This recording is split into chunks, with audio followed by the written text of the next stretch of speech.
Hello guys, welcome back to the channel. In this video, I'll show you how to send pictures on Offerup messages, and this is a full guide step by step.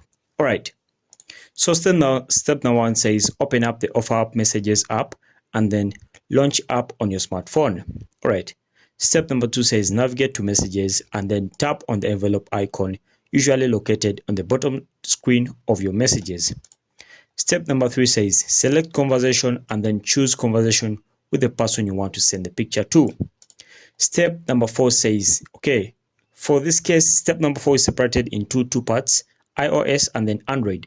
So for the iOS users, tap on the camera icon and then tap on the attachments and then select the attachment you want to put. For the Android users, it says you might also see the camera icon on your Android and then tap on the attachment and then choose a photo. This is in step number 5.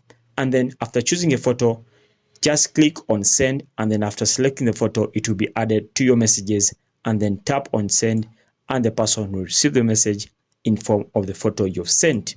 All right, so guys, thanks for watching. Like and subscribe to this video if you really found value in this video.